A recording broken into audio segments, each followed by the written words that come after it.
spreading all around my room. My world's so bright, it's hard to breathe, but that's alright. Welcome to Pop Culture Chill Out, episode 11. I am your host, Damien, and my fellow host is with me, Jason Blom. You sound like you forgot my name for a second there. Well, you never normally give me hosting duties, so the opening. I think you should be the host. I think that's your calling, I think. How are you? I'm alright, sorry, I just forgot to put something on the YouTube, so you talk for a bit. Oh, okay.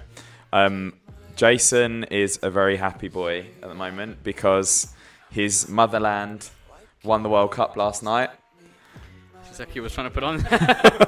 Yeah, so much to unpack about the psychology of Well, I the just South know African rugby team. I saw the score was 12-11, and it's crazy. South Africa won their knockout games all by 1 point. That shows you the high level of mentality that South African team have to be able to hold off and win such high-profile, high-stakes games by 1 point. I agree completely. I think I had like a bit of banter with an English fan last week when I was at the actual World Cup semi-final. No, like a just random guy ran up to me and was like, "Lucky, you're so lucky." And I was like, "Yeah, because we had fight bottle, like we played against England's best performance by a country mile in the last 2 years. To come away and still win is an incredible feat, and I think." You can say, to say that it's lucky that we won each of the last 3 games by a point. Oh, I didn't say it was lucky. I think you still have to. Oh. I heard that New Zealand had a red card in the first half. Making sure this so that we can hear it. There was a red card, but I think. Was it warranted? Do you? Yeah, of course it Sorry, was. I didn't see the game because I was out. But did just asking you? Okay, that's a red. So. But I wanted to ask you. Do you think that ruined the game? No, they played really well. New Zealand were great. I think, like I was mentioning earlier, my point. The light's not on. Do you want to put the light on? No, the light is on. It's just facing the wrong way. It's on you. No, it's right. Do you want it to be on you? Can edit this out. No, I think there's you can look at it in both ways. You can say, it's lucky that we've won every game by 1 point, or you can say the actual bottle that we had to do so well is incredible. Like the levels that South Africa had to put forward to get through and to just. Yeah, with such fine margins, I understand that there's luck involved, but there must be something more than luck. There must be something more than being fortunate when you come across. You have the hardest run-in of any World Cup team ever, pretty much ever. I mean, I'd say both teams had the hardest run-in of any World Cup team ever. And then to go and do and perform like this at such a consistent level, I think it's incredible. I thought that was forward, but anyway. I think what's really interesting about the game last night is I think South Africa's performance was better than it was against England. But that's because I think both teams just were really, really, really tired. And I think that came as a result of how unfortunate the run-ins were. And I think I'm glad that World Rugby are doing something about how badly set up the teams were in the group stages. I mean, it made for some of the best games early on. It made for the 2 best games in the quarterfinal. Yeah. Well, I think all quarterfinals were, bar probably the England game. Quarterfinal was. But I think South African rugby and New Zealand rugby. I think New Zealand sport in general, they teach you something that I think, and I've lived in England for now 14, 15 years, and I think it teaches you something. I don't know. I've been thinking a lot about it, and I think maybe I've adopted a bit more of an English style of leadership, or kind of just I'm more in the social mindset of an Englishman, and I think I don't know what it is that's different. They were talking the other day on a podcast that I watched, and it was like they just said yes coach, no coach, and then there were some players, like English players in the dugout, like questioning decisions and stuff. And what I'm trying to say is, and I don't know how I was going to express this, but I don't think there's a wrong decision. I don't think if you've got good leadership, I think you adopt a style, a mantra, and a culture that it's not about whether it's right or wrong. It's whether the people go along with it. It's whether people follow it. It's whether a group like galvanize together and identify with the objectives and fulfill the objective with least emotion possible and with the most discipline possible. Yeah. And I think that's something that I've taken from South Africa when I was young, that I've taken here. But there's lots of stuff that I've taken here from England that's a lot of restorative.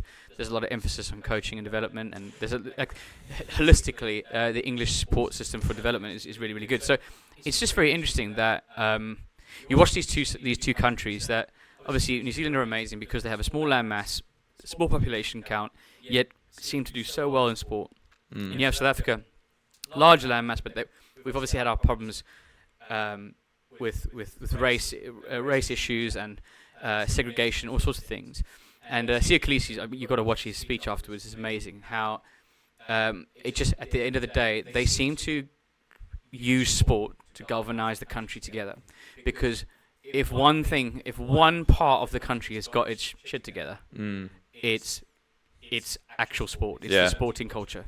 And so therefore they utilize that sporting culture. It might be rooted in colonialism and all that and apartheid and all that stuff. And that's what Nelson Mandela identified. He said, I identify that this is going to be 1985, there's going to be a team of whites, plus I think Chester Williams was the only player of colour. But he said, we need to utilize this great culture that they have of winning and use it to unite the nation. And link into our I was going to say link into our, because we mainly focus on films. You're not an actual fan of Invictus, the movie, are you? It's fine. I think it could have been done a lot better. I think like the actual story itself is fantastic, and I think you don't need to watch Invictus. You just need to listen to. I mean, you can't cast the better actor to play Nelson Mandela than Morgan Freeman. I think he was fantastic in that role. I think it's a simplistic casting. Yeah. In the same way, like I don't think Austin Butler would be like a casting that straight away off the bat. If you look at it, Austin Butler, but before he literally became Elvis. Yeah. I think it needed more of a inspirational casting for it. But I think you just need to listen to Sia Khaleesi, who I went to school with, by the way. Sia Khaleesi's. Well, one thing I wanted to ask you. Yeah. Right. How glorious was Faf de Klerk's hair in this final? Not so much. Very wet. Really? The weather was wet. But was he? He's weathering. He's like us, mate. We're weathering like a fine wine, but he's weathering ever so slightly. You're not going to get probably, apart from your captain, like a more iconic player for South Africa over the last couple of years. Everyone knows who he is. Faf de Klerk is just. I'd say I was about to say Sia Khaleesi is the golden player. Now, how far were you from being at his level of rugby? Like, did you see him play rugby? Not close. But did you see him play rugby at school? Do you remember him at rugby playing school? Yeah, of course. Do you remember him at school playing rugby? That didn't make sense. So I was in. I've got to use this in British terms. Are you the same age? Are you guys the same age? He's 2 years below me. He was in grade 10 and I was in grade 12. So year 13. But you remember seeing him? Yeah, of course. What did you think? What did you see? What did you think when you saw him play? He was scoring like 3 tries a game. Did you play together at any point? No, I didn't play rugby at the school that I was at that school. I broke my kneecap when I was young and started playing hockey, which is why I play hockey now. But anyway, that's not the important bit. I know, but I mean, it's talking about a bit of a name drop there. Oh yeah, I went to school with the double winning World Cup captain. Yeah. You know, just a bit of a name drop there. I just think like culture of sports culture is really, really important. And I think not to criticize, it's not criticizing you, but like the Irish like came in just way too confident to get over the line to win a World Cup is so monumentally. I think when you cannot even have that expectation. I think that's the thing is you look at those teams pedigree-wise, and I think this is why, go to a football analogy, up until last year, it's why Man City always struggled to get over the finish line in Champions League. They destroy the Premier League because they've done it, and they still do it now, but where they run away with the Premier League and so on, because they know that the second half of the season, they know when to put in a slot, like put in a shift and get over the line, and then they do it comfortably. They always hit it at the end of the season because they know they normally start. They normally have some sort of a dip, but that's about it, and then they pretty much win all the games on the trot. And it's the same thing with those teams in the Champions League. Real Madrid, every year, even if they're having a poor season in La Liga, they've just got the pedigree there in the Champions League where they know how to get to those knockout, far in the knockout stages. Same with South Africa, New Zealand, where they've both dominated. You look, what is it, the last 5 World Cups or last 4 World Cups has been won by both teams? Yeah, it has. Last 5. 95 was... No, well, this one's South Africa, New Zealand, New Zealand, South Africa. And then it was England. So, okay, fine. We'll go up to it. South Africa, New Zealand, South Africa, England, Australia, South Africa, and then New Zealand before that. Yeah. And you think... No. Yeah. 91. 91 was Australia, and 87 was New Zealand. So you think New Zealand, South Africa, they're always there or thereabouts, either in the final or the semi-final, because they know how to get to that stage. Unfortunately, and even England. Look at England. Like England, arguably, probably. There's so many memes of England being like, have you seen the one where it's like, you are by far, the Captain Jack Sparrow meme, and it's like the guy saying, you are by far the worst pirate I've ever met or something. It's like with all the teams like Ireland, Wales and all that, you are by far the worst team that's ever been to a semi-final. It's like, but I am in a semi-final though. The thing is, even though England, I mean, they did have luck of the draw, but you've still got to win those games. But they've got the pedigree. You look in the last...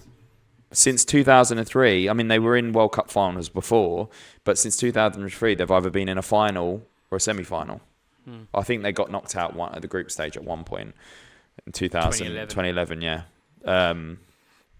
I just think there's no sports psychologist, there's no scientist that's going to be able to pinpoint how... I read the book that I recommend to you, Legacy, which is a book about New Zealand rugby culture and how they live by, not rules, but it's just...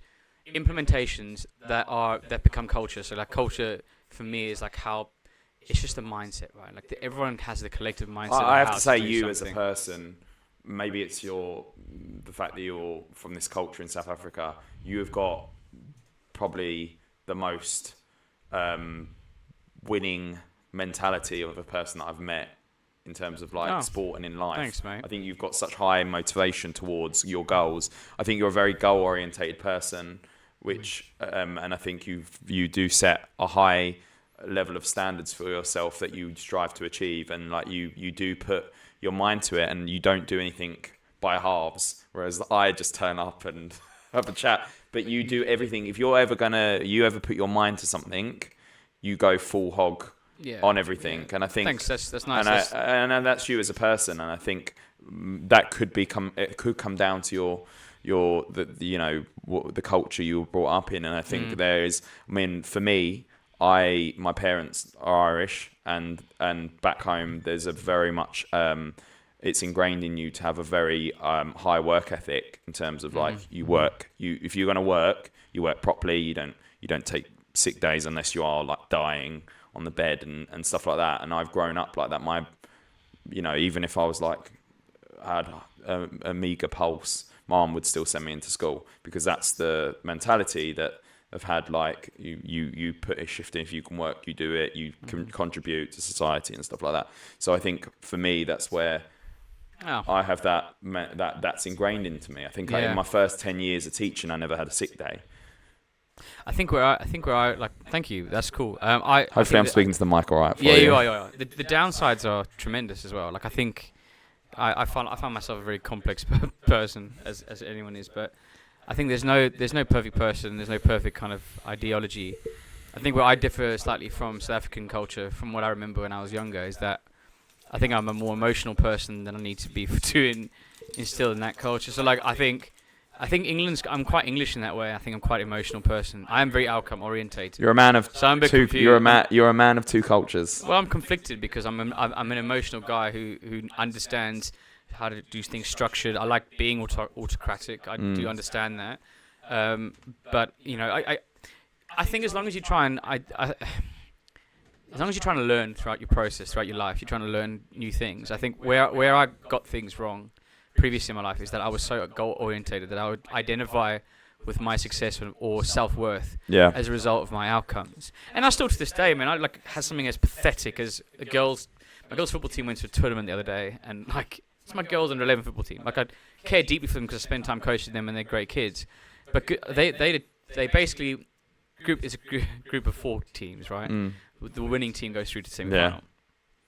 And we played against a team that were not as good as us. We had about 40, 30 shots that I'm not even being hyperbolic. Couldn't score. Didn't have the belief to go and finish off the game. And then we drew to the other team that won both their games. So then obviously we came second in our group and didn't go through. And I literally am like going home like Devastated. because I'm like, what did I do wrong? What did I do wrong? What's the thing to do next? And so like I try and basically my approach now is to be less emotional when it comes to work, when it comes to doing things. Because I do think while emotions are great, they do hinder your ability to see the bigger picture and see things. And also when the pressure comes. I try and teach it to my kids at school. Is like I said, whenever you're in a highly emotional state, you find it very hard to focus on like what is the task at hand. And I imagine these big teams like South Africa must be working with psychologists because you had. I think that's where culture comes from. There, I think there's a lot of cultural. What's his name? The Pollard. You think for the quarterfinal, for the semi-final, the hopes of a nation are on him to knock that kick over. But he was cool as a cucumber, and even I think it's a difference of if I just may cut in there. I think it's a difference of cultures, mate. I think England at the moment we're going through all this, and I think it's fantastic. Like the support with mental health. A lot of my best friends have gone to therapy and all that all that stuff's brilliant, right? But I think when it comes to sport, I think there's a lack of openness you need to be with sport. I think that you can see it in the kids. Like some kids just have it in them. And there's a virtue spectrum to this, in my opinion, right? There's those that it's like the zone. They get in the zone. It's like you look at Johnny Wilkinson. There's a proximal development zone, right? Where it's like you look at a kid, right, and you go, they are so competitive. Okay, cool. But when it ticks over is when they're so competitive that the moment they start losing, they start crying. They lose their head, yeah. Not going to make it. Yeah. Then you get the other ones who don't believe in themselves, and they're the ones that I have the most sympathy for. The children who just don't believe in themselves. You've got a lot of talent, but when it comes to the crunch moments, they don't do it. That's the other side of the spectrum. So there's a balance there, right? And I feel like with New Zealand especially, I think New Zealand's like, I always say New Zealand's my favourite sporting culture. Well, I love the way I did see some sections afterwards on social media of like New Zealand players they're not looking devastated. They're looking. Oh, mate, they were. But yeah, it was like I think it was the Rugby World Cup, the official thing. It had the scrum half, the captain in New Zealand. Do you know what's his name? Chris. Yeah. But was it Christie or was it? Why have I forgotten his name? But he's a picture of him with his son, and they're smiling at the medal. Yes. And it says, I think it was like underneath priorities, and I think that Can I just say on the medals quickly? Sorry, mate. That's a really good point. So this is where I differentiate, and I'm starting to be a little bit more clear on my philosophy. Not it doesn't have to be anyone else's, but my very clear philosophy on what. So me as a teacher and what I say, absolutely. Because remember, we're all subjective when it comes to teaching and how we do things. What I cannot stand is when people get medals and they take it off and they look disappointed. I'm like, mate, sorry, that's what you got. Yeah. That's your prize. Yeah. That is what if you're disappointed at it, wear it, identify with the fact that you're disappointed, but take it with pride because that's what you got. Yeah. You came second. And you look at those New Zealanders, they got their medals, they walk around them. That dastardly, bratish England team that lost to Italy, should have won, got their medals and started throwing them away. That to me is like you're a loser culture. Yeah. That is loser. I'm not saying England are like that in general, but I think that you need to come over those hurdles. And I think one of the biggest things about New Zealand culture, mate. Sorry, I kind of interjected into you, and then I'm continuing. I apologize. Humility. Yeah. Right. Number one, be a good person. Number one, well, you see be in the best person you can be. Go onto the pitch between minute 1 and 80 and kill them. They were killing each other. Yeah. They're probably going for a beer after the game. Yeah. And that's why I love. That's what I love about rugby. I think after the game, I was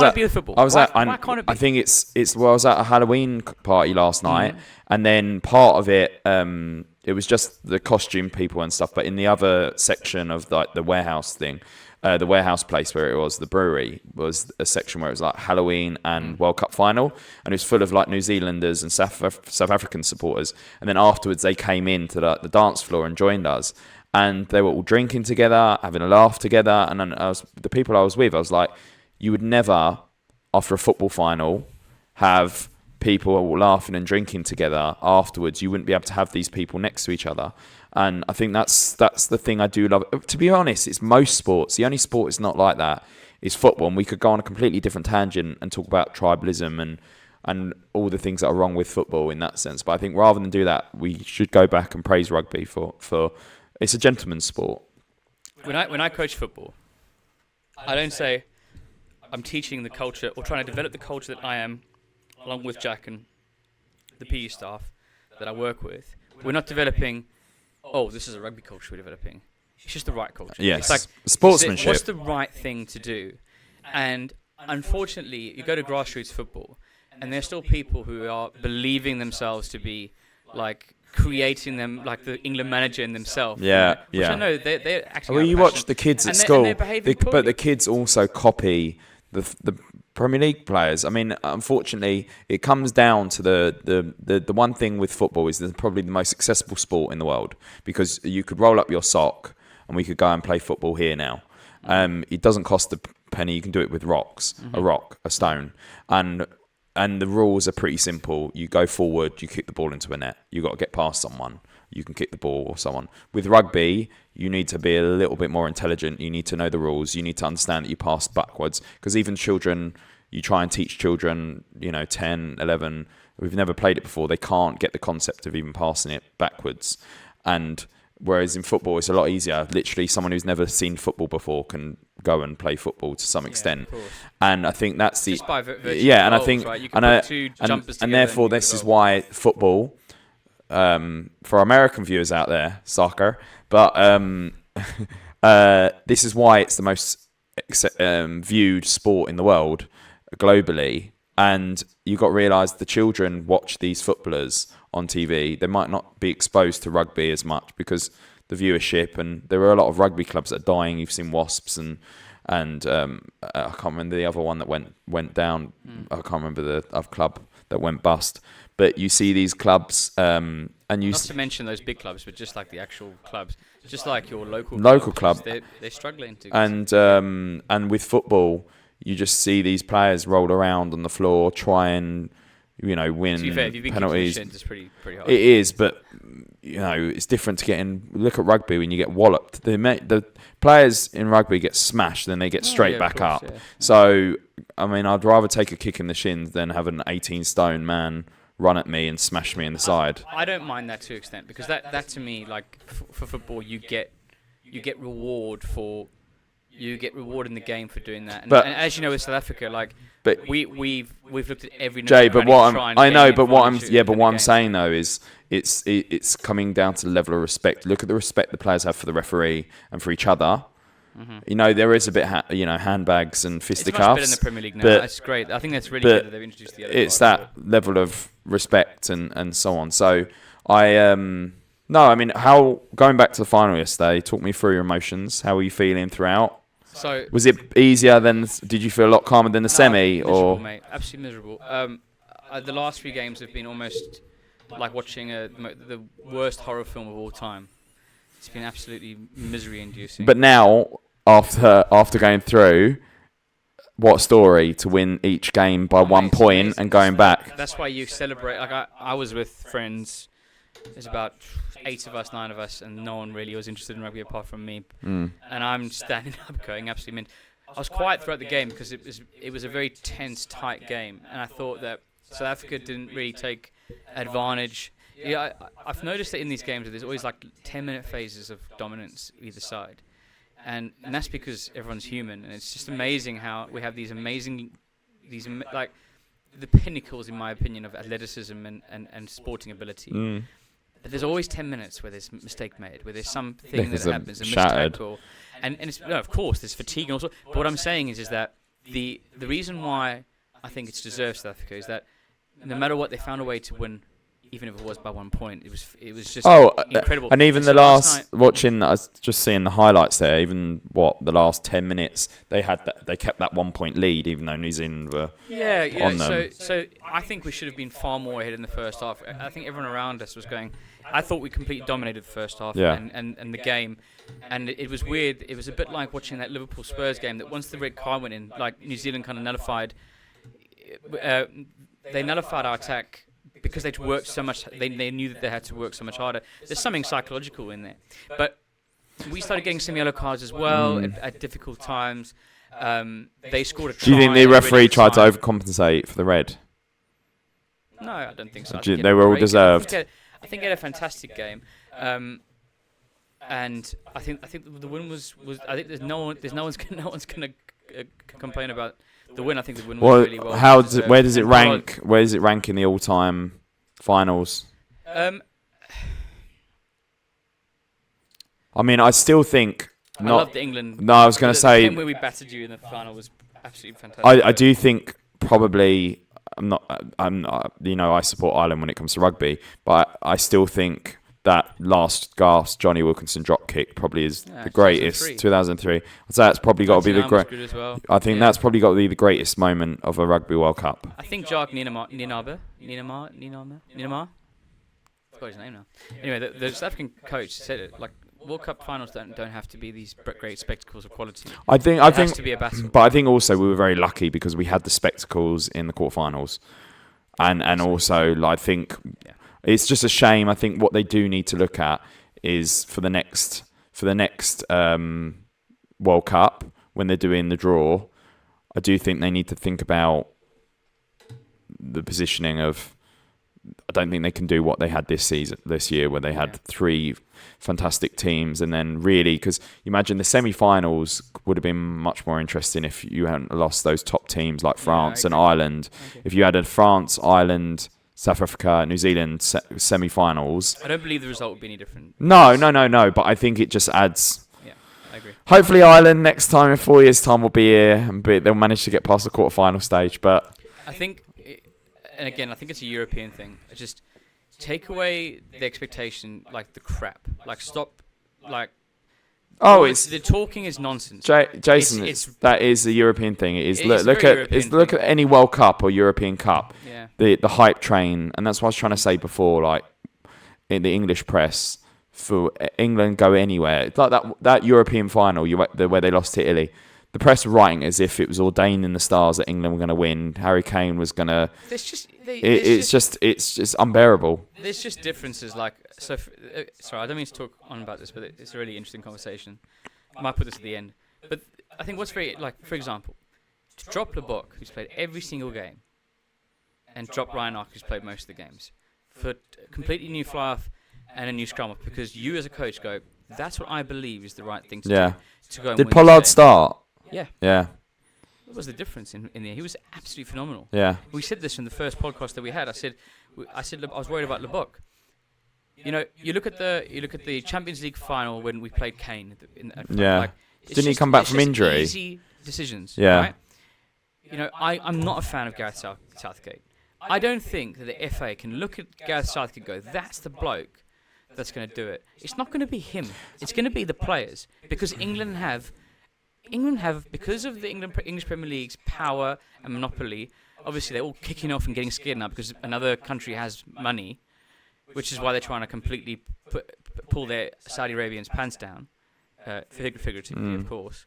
It's because they're scared. They want the monopoly. They've been so happy by having all the money and all the rights, and that frustrates me. England should have won something by now. Yeah, and it's not, and it's a lack of. First of all, it's the expectation that it's going to happen. Like they don't have to put the work in because they think David Beckham, right? Yeah. David Beckham, all the emphasis is on him. Refereeing decisions. All the emphasis on refereeing decisions. There's a guy that was a rugby podcast. Thing is, they still lost them penalties. The guy made a really good point. He said, if you are going to blame a game on refereeing decisions and not identify the other 80 minutes in which you could have won a game, you have a loser's mentality. And this is the thing with England, is like, stop worrying. Like Harry Kane penalty. That's fine. South Africa made mistakes in that final. In the same way that Harry Kane's going to miss that penalty against France, find another way to win. Yeah, well, they should have. Find the mentality to do it. Against Italy, don't go and sit low block when you're the better team. Don't go and invite Italy on because you're scared to lose. Go and win. And I think England, ironically, after what I'm saying now, I think they have a high chance with Southgate of not winning anything. Well, also, and that is crazy. Also, he's gone against everything he said at the beginning. What made him such what what made him such a interesting managerial choice at the beginning, and which I think enamored him to a lot of fans, and what started it off so well, which is going a bit sour now, is the fact that he would pick players based on form, and he would put players and no one was pretty much safe. Whereas now he's gone back to that routine of Jordan Henderson is playing in a Mickey Mouse league, very, in front of like 4,000 fans, very low level, but he's somehow managing to start for England. The same with Harry Maguire. There's so many better centre backs in the Premier League, but they're not as fashionable. Like Lewis Dunk has been fantastic for Brighton. Lewis Dunk is what Harry Maguire should be. Yeah. No, I agree, and I think Gareth Southgate did a great job. I'm not gonna like sensationalize my negative reviews of him. He has done a good job compared to some other. That was it. Yeah. He's an ex-player. I'm sorry, he's not there because he's a good manager. He's an ex-player who understands what it's like to be there and has failed, and he did a great job in what was a big problem with was club mentality. Is that correct? Where people were clicking with different clubs and stuff. Okay, and then what he's done is brought them together and he's created a good environment. Well done, mate. But this is where the very brave decisions need to come. Get Mourinho in. Get someone now, like even Conte. Like, get those annoying trash bag managers who are only good at winning. Because that's all they need right now. They need a mentality. They need something to change. Especially, you probably got one of the world's best strikers. Is You've got, mate, England have got, because I'm going to say you, because I do support England in football, and I don't want to get into that debate about my allegiances. England have the best striker. England have probably the best attacking midfielder. I mean, Bellingham. Did you see his 2 goals? Yes, his 2 goals against Barcelona. They have a top 5 attacking midfielder in Madison, in my opinion. Saka. They've got the best right wing in the world in Saka currently. They've got Phil Foden. They've got Jack Grealish. For goodness sake, to say they got you got Ramsdale. I mean, that's an example. For getting picked over. I'm not saying this is an Arsenal fan, but Ramsdale got nominated for the Ballon d'Or version of the goalkeeper award. So you've got one of the world's best goalkeepers. You've got Kyle Walker. You got Reece James. You got 3 world-class players in the same position. Centre back. Okay, maybe that's where your weakness comes. But I'd say you're right. I think like you said Dunk. I'd actually put some of the Serie A lads. Tomori. Yeah. Chris Smalling. I don't give a damn that he wasn't that good at United. He's a brilliant he's defender and he's plied his trade and developed as a player. Yeah. We spoke about going to the cinema again and watching Five Nights at Freddy's. Which I think it is available on streaming, so we might actually watch it soon anyway. Or watch Talk to Me, which just come out on Netflix. It's actually only been released, I think, a couple of months ago. In the cinema, got really good. This is reviews. Peter Jackson, the director of Lord of the Rings, and he directed. Peter Jackson directed Talk to Me. No. Oh, Peter Jackson, who directed the Lord of the Rings, has said that sorry, this. Mate, he said, he said this is the best horror film that he has seen in the last something like 20 years. So I was very intrigued, and when I saw it come up on Netflix, I was like, mate, should we do this as our main review? We haven't reviewed it properly. We both sat down. We had a real good watch of it. Alex watched it with me. I'm interested to hear. We haven't actually talked about what we think or anything about it. So this is the first film we've watched. I think there's a lot of separately. Well, actually, the chat about the World Cup we spoke about without even talking about the World Cup, which is great. I think it's great, man. It's more authentic. As an introduction, though, how was your party last night? You kind of spoke about it in the. Oh, brilliant! I looked like Pound Shop Batman compared to a few of the other people there. I'll put some pictures in the so I've got some time to edit because I'm on holiday. No, I had a fantastic time. I went with 2 guys from work, met some really nice people. We had a really good time. I was saying that they were also showing the Rugby World Cup there. So afterwards, we had a lot of rugby fans came in. Really good night. It was at Big Penny Social in Black Horse Road, which I definitely recommend going there. They always do good events there. And my costume was pretty poor compared to a lot. There was a guy who was dressed up in literally a replica outfit of Robert Pattinson as the Batman. I'm sure you can put that picture of the two of us in together. Yeah. But Fantastic. I love a Halloween party. The Halloween. more over the top your outfit is, though, the less, I suppose. If I see a guy, I'm sure that guy's a great guy, but I see that bloke in the Robert Pattinson, and I'm like, why do you have that? No, I asked him where he got it. He said he got it off Facebook Marketplace for like 200 quid. It's still a lot, there, isn't it? But I mean, mine was 20. You could tell it was £20. Any Mrs. Damians on the horizon, mate? Why, Jason? We're not getting into that on here.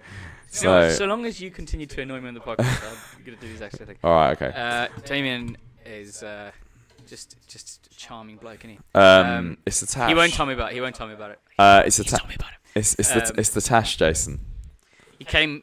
I just say you've got a new lease on life. You're feeling confident, feeling good about yourself, and that's all that matters to me, mate. Because you're wonderful. Right, move on from that. You're a nightmare. Conversation. Anyway.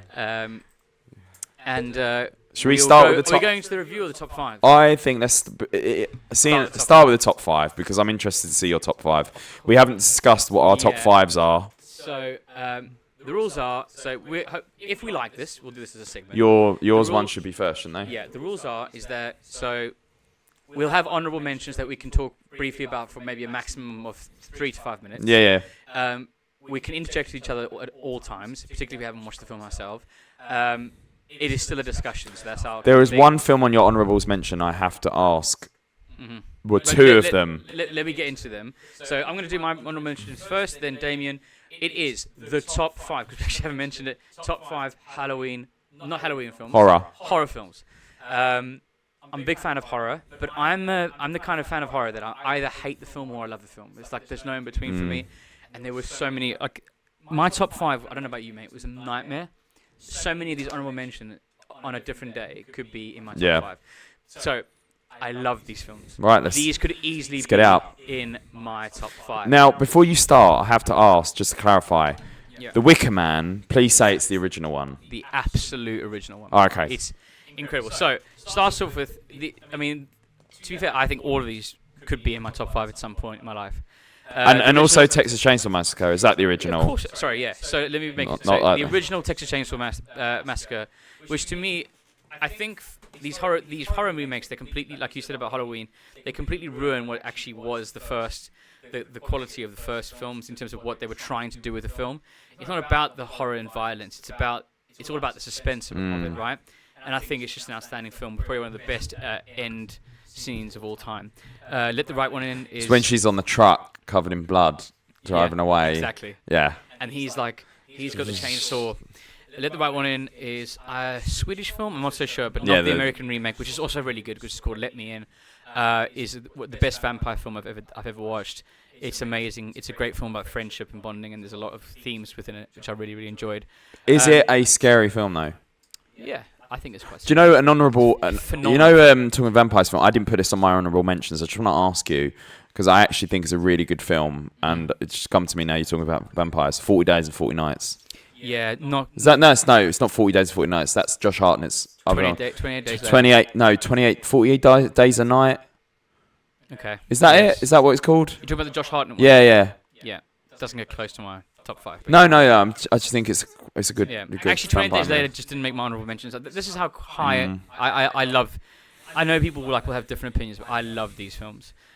Green Room is the big violent, gritty. I wouldn't say like horror, but it still gets into the horror. Green zone. Room is the only one on this list I haven't seen. Oh, it's fantastic. It's Elijah Wood's in it. And it's about these guys Anton Yelkin's in it as well before he died. Yeah. Really suspenseful, really kind of grotesque in a good way, well made, really great. The Wicker Man, the original Wicker Man. I actually watched it this year with Alex's family, and while they were all going like, "This is weird" and don't like it, I was loving. Christopher Lee's in it. Yeah, do you know what it is? It's the atmosphere that it creates is outstanding. There's something about 70s movies, the vibe, the way it's shot, it's just really creepy. Absolutely. And when you go into my top 5, a lot of them are they're old films. Yeah, of course. And my honourable mentions because I'm not as much into the older films as but you I don't think films can create that same style, that the creepiness that an old 70s film gives off. The way they were shot. Maybe it's the type of film they what they were they were filmed on film. You've nicked my point for later. Oh, Because I completely agree with you. I think that's. I watched Believer. Yeah. One of my 2-minute reviews, and actually it's not that bad. It's just it is too glossy. It's too clean. And I think so that's therefore, like, the weird not talking of horror, element but I think that's why the Indiana Jones films, the top 3 where they're filmed on film, there's this classic quality to them that Raiders of the Lost Ark looks like it feels like it could have been happened in the 30s when it was set, whereas Kingdom of the Crystal Skull and the new one, Dial of Destiny, where they're filmed and they're so like high def, and it just doesn't. It feels a lot faker. I think when you're doing period pieces or films that are supposed to be like even the Hobbit trilogy compared to the Lord of the Rings trilogy, which were filmed 20 years before, or no, probably not 20 years, 10 years at the time. Like because the cameras were so high definition and 4K or whatever it was, everything just looks really fake. And I think there is an element that film does create this, where it's like the graininess or whatever it is, that just makes it look more. I think The Exorcist real. Believer really kind of it emphasizes that point, because it does hash over very similar themes and elements of the previous ones, and I don't even think it was directed incompetently. I just think it was. The guy who directed it is the guy who directed the Halloween trilogy, the new Halloween trilogy. Is that Gordon Green again? Yeah. I have a 2-minute review of Gordon Green film, but it's the best one. Right. Bone Tomahawk. Bone Tomahawk. That's a surprising horror film. You don't think it's going to be a horror film at the start, do you? What a good film. Yeah. Probably underrated. It's like one of the best westerns I've ever watched. That turns into one of the most Kurt Russell's brilliant in it. One of the most horrific final hours of a film I've ever watched. It is. There's a scene in it that doesn't leave my head to this day. It's been a while since I watched it. I remember I watched it around the time it came out. The scene I'm thinking about, they pull a guy apart. That is like the most disgusting thing I've ever seen in a film. Anyway, it's really, really good film. Yeah. It's an excellent film. Gremlins, loved Gremlins. It was kind of like I think it was like a poster child. I know you had Scream on yours, which is I love would make mine, Gremlins. Is a fantastic in the same movie. way, it's just like a bit of fun. They're cute. Like I think me as a teenager really loved that film. Like in terms of it, I don't know. It just had a great pacing to it. It was very Spielbergy in terms of how I don't know. Well, he produced it. Oh, did he? Yeah. Yeah, it's a great pacing. There's a great tone to it. It wasn't too over the top. It wasn't like. It was quite comedic. I think it was great. Gremlins was one of the first films that I think that and Indiana Jones and the Temple of Doom were the first films that brought in the PG-13 rating in the US. I think that's the PG, because originally you had PG, and I think it really stretched the. It did, yeah. The what you could 15. What you could get away with. 15 in the UK. Yeah, so I think that and Temple of Doom were like the films. I think they came out similar times, or they came out in the 80s anyway. I saw that in New York on a anniversary screening. Nice, brilliant. I love going to see old films in the cinema. Like I'll always go whenever there's an old showing of a movie. I'll go and see it because I think there's. I don't know about you, but I love going to see a film how it should be seen on the big screen, when I think it's different. You can see these classic films like Star Wars and so on, like at home, but actually seeing it in a theatre up on the big screen, how it was shown originally when it came out, there's nothing that can beat that. And I haven't done it, but like I completely see the. Yeah. Right, so and the Black Phone. What a pleasant surprise this was. I caught this late. I think I watched it on a plane. Ethan Hawke's in it, isn't he? Ethan Hawke, it's one of my favourite villain performances. Ethan Hawke is fantastic. There's like the supernatural element to it as well, which is really, really good and intriguing. It's quite dark. It deals with kind of child kidnapping, but it's just got a great mood to it. It's kind of like if it had more had better second half. It was. I love the It films. I especially the first one. Do you know what? I was gonna. I think it wasn't very disciplined in like Yeah. its editing and its. I was going to put it in my honourable mentions, but I can't for the second. I don't think the second film was as strong as the first film. And I think it let itself down on the second half. Yeah, the Dark Phone is really like it goes. I think Dark Phone is The probably Black the closest. The Black Phone, sorry, is one that goes. It probably goes closest to like your 80s film in that it's got a really kind of quite simple premise, but just expertly done. It's child led as well, isn't it? Oh, the child and the acting of the child leads are brilliant, really really good. Yeah, just a phenomenal film. What do you think about my honourable mention? Yeah, no, I like them. I think I'm surprised. Gremlins. I think you'll be one of my honourable mentions. You'll go. Is that a horror? Because I would look that more as like a black comedy Christmas sort of film. But no, I think all of them. I think they're all great. I think all great choices. Where genres interlink, I kind of enjoy it. It's more of just me like looking at films and going, oh, absolutely love that. Yeah. And I love these films. Any of the number of these could have been in my top 5. All right, so my honourable mentions. I've got Exorcist.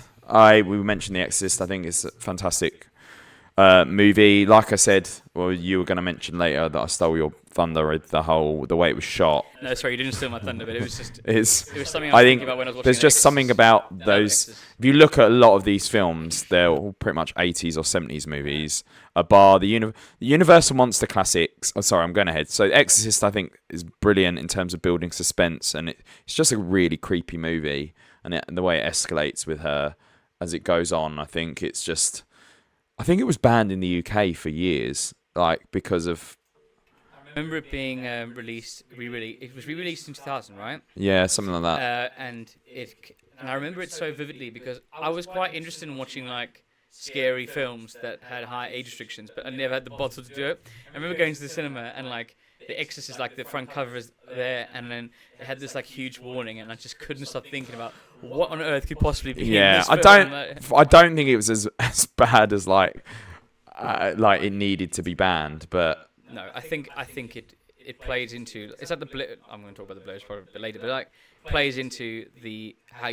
Remember, horror films are supposed to make you feel scared. So anything that can help heighten your ability to feel. Like for example, I remember and this is when I was in South Africa, American Psycho had like a major warning on it.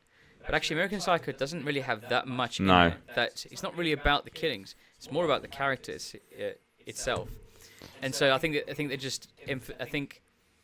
It's the subject matter, and I think children being possessed and saying stuff like that. It was a bit. Nightmare on Elm Street, the first one. I think it's just a classic. Freddy Krueger, classic horror, character.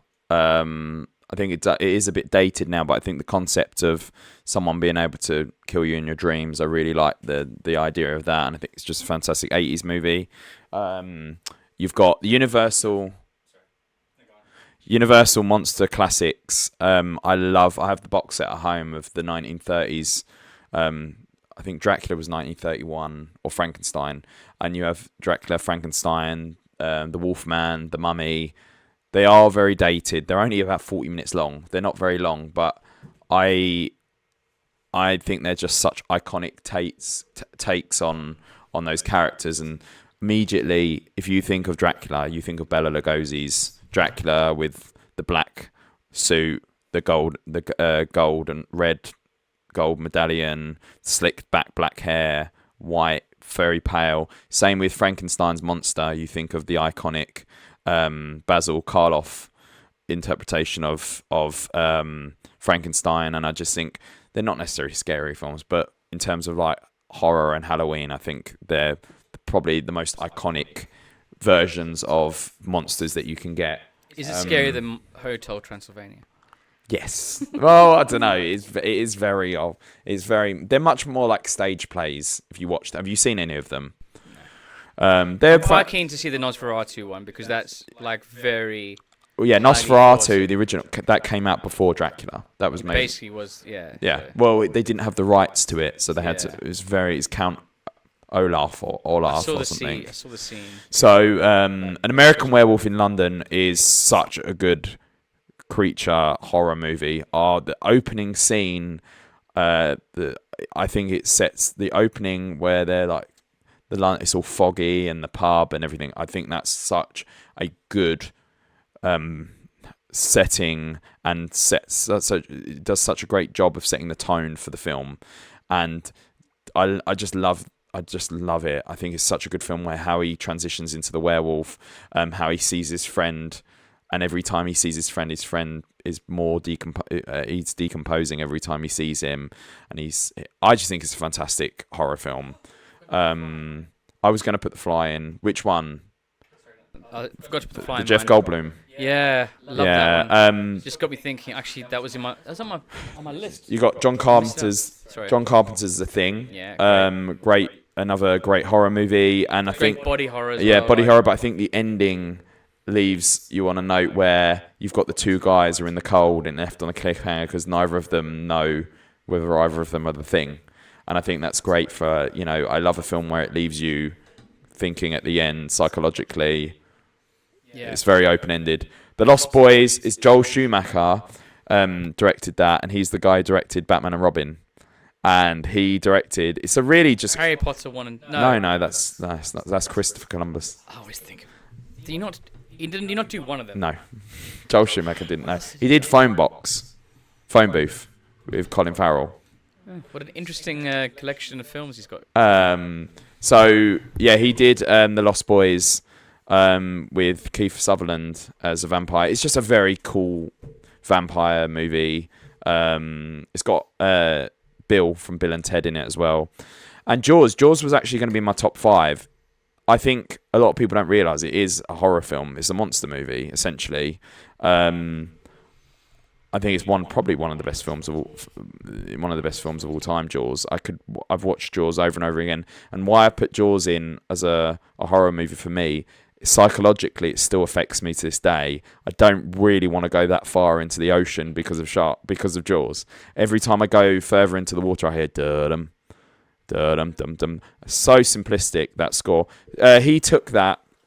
John Williams took that from a very famous, I think it's Czech piece, a Czechoslovakian musician, I think, and he took that. But I think Jaws is such a fantastic movie. Even the scene where the head drops down, there's so much of suspense in it that it creates so much anxiety for the audience, and that necessarily a lot of it doesn't involve the shark. It's just a lot of build up. And sometimes when nothing really happens, it's just the suspense that the movie creates that I have to put it in there. John Williams, that film score influenced a lot of film scores moving forward that had just 2 notes. It's like when you have the what do you call it? The something march, the Imperial March for Star Wars. It kind of has that element of it. But then you go 2022. All the way to 2022, and you have the Batman, which is like a slow down version of it. So, it was just really good. It was a really influential piece of music to create tension. Now, I really feel like the honorable mentions needed to be mentioned really clearly because I was such a big fan of those films.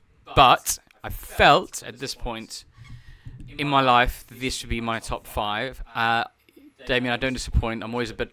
I'm the person that's a little bit out there. Mm-hmm. Damien's a bit more of the conventional horror film fan. And that's why we work so well together. So I'm going to start with my number 5, which I think was the one that I think could have come out into the honorable mentions for pretty much anything else. But there's a lot more to talk about. I'm not going to talk for a long time. But I love Barbarian. Yeah. I love this film. I did not love the last half an hour. That's when it becomes just like your normal horror spiel. But I feel like the first 3/4 of this film is absolutely sublime. I think the tension that they create, they trick you into thinking certain things, which means it gets you completely catches you completely off guard. You feel the woman, you feel the kind of misogynistic element of a woman feeling alone and not protected, which it makes you feel uncomfortable. And then the film actually kind of delves further into the theme of motherhood, protection, security, which I just think is a really interesting thing, and it looks at kind of the dynamics between females and males in a very interesting, twisted, and disgusting, at times disgusting way. It's an absolute brilliant film. I think it lets itself down towards the end because it becomes by the numbers. Do you but think the sometimes themes with are great. films that have a twist, so you think back to what's the M. Night Shyamalan film with where they're in the woods? Cabin in the No. Knock at the Woods. No. That's Knock at the Door. No, the Village. The Village. Love When it. you find out that, spoilers, but you find out that It's the people who are in charge of the village. yeah, but the fact that they don't live in the past, they live now. But it's just that And they're not monsters. It's just they're just segregated from society like that. And some people hated that twist. But I think sometimes do you agree with films in? Gosh, I'd put The Village in my honorable mentions. I love that film. Anyway, the only thing I have to say is like when it comes to twists, like something like The Sixth Sense or like Barbarian. Once you've watched it once and you've got the twist, for me, I've watched this twice. I really like it. I think sometimes for me, when there is a twist in it, it ruins the film, but it just makes me not really interested to watch it again. But do you not feel like with Barbarian, there's almost two films in it? Like the twist happens like halfway through. Yeah.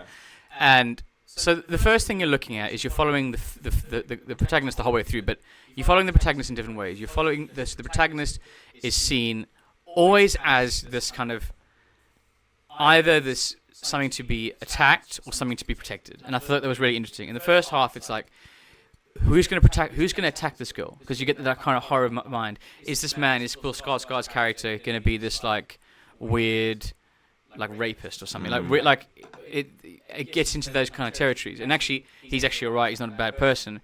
Then he gets killed by like what is the monster, who is not actually the monster. So there's like a second twist on top of that. And then that monster ends up trying to protect our protagonist, and then you end up being on her side. And Justin Long's character and so there's actually quite a few little twists and turns that I really like. Yeah. That are interesting, make it really interesting. I don't want to give away too much about it, but I just think it's not just one twist. It's twisty and turny, and you definitely come away with it like going, wow, what an interesting film. Okay. Number 5 for you. 5 for me is Fright Night. Have you seen it? Yep. You have seen Fright The Night. old one or the new 85 Fright Night. I'm not All right, you need to watch the original. The original is way better than the remake. I absolutely love this film. It's 1985. Roddick McDowall's in it. He's famous. He was in Planet of the Apes, and Chris Sheridan is in it. I can't remember the name of the main character, but it's basically the premise is it's a teenager college student who is living at home, really into horror movies, watches late night horrors and, on the horror channel, old like the poster. It's fantastic. Yeah, and he watches like late night horrors. Next door, a suspicious man moves in, and he's only up at night time. And like obviously he's looking across, and there's like he sees the man with a woman, like a model, and then obviously you find out that the guy is a vampire. And he's trying to. Colin Farrell, the vampire, in the new one. Yeah.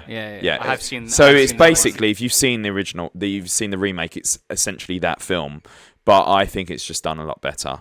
And why I think why is it done a lot better? I think What because makes of it great? of the time. I think the effects. I think there's something about the effects and real prosthetics and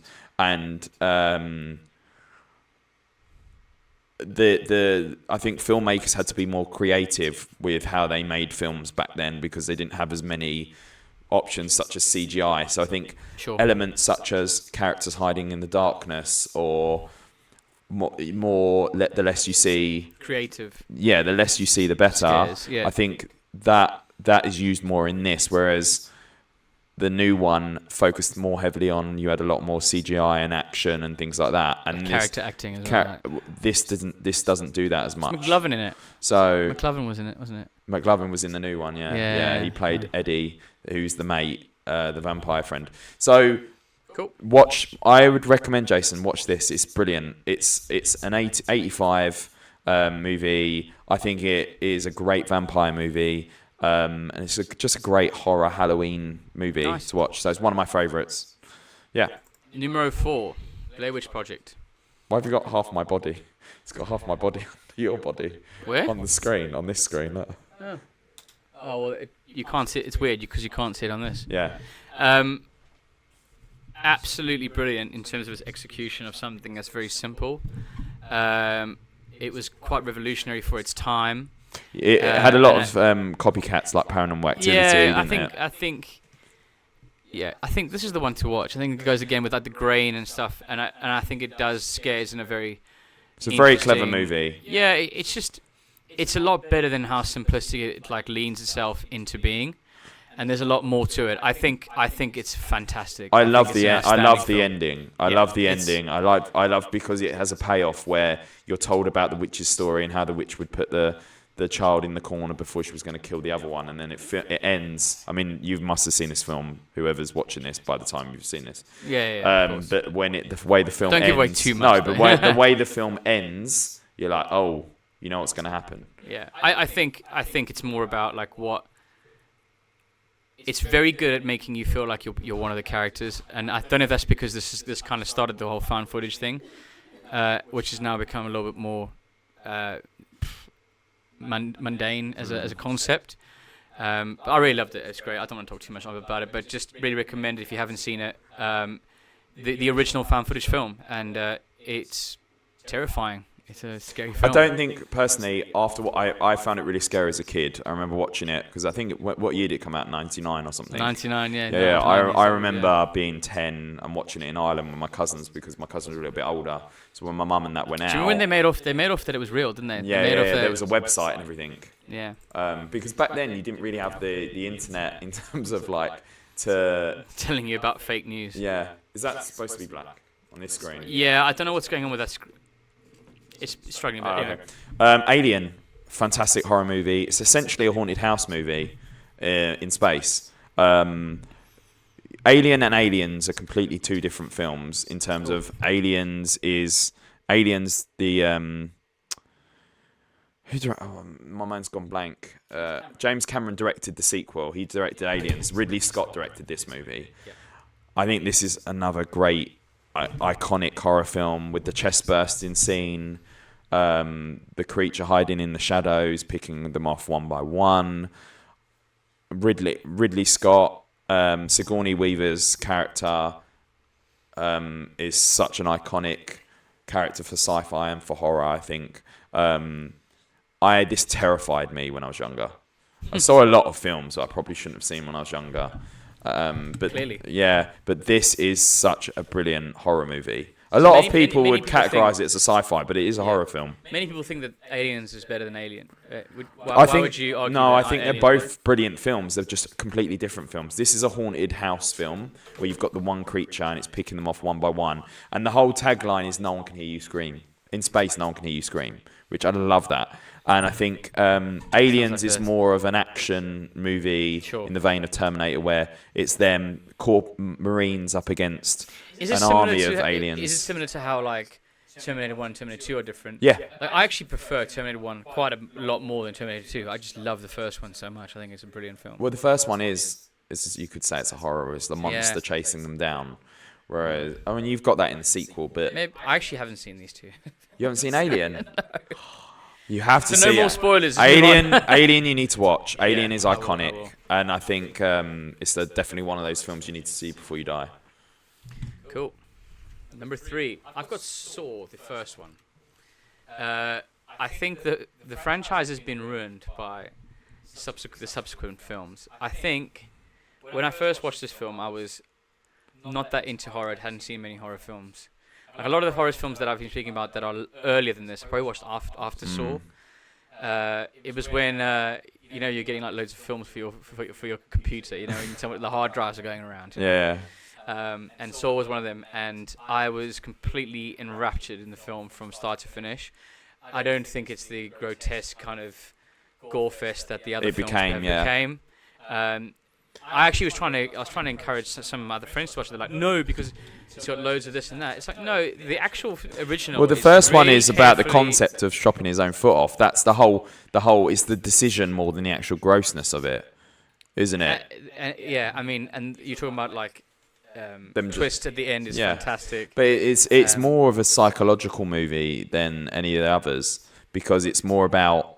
It's very simple. They've got a choice. You also have the two cops that are trying to like solve the mission. Yeah, as well. exactly. So there's like a running against time kind of thing where I think that all gets completely negated and for this kind of splasher, gory. But this is unfortunately, this is what happens with horror movies where. A horror film, normally you find the first film is done really well because it's a great concept, great idea, and the thing is they normally make a really good film on a small budget, and what happens is you end up with these franchises where they just realise, wow, they've got a fan base, you can make these movies on a really low budget, and then what happens is the people who directed the first film go on to better things or go on to bigger films. Yeah. So they get in. Aquaman directed this one. Huh? This James Wan. James Wan. Yeah, he directed this one.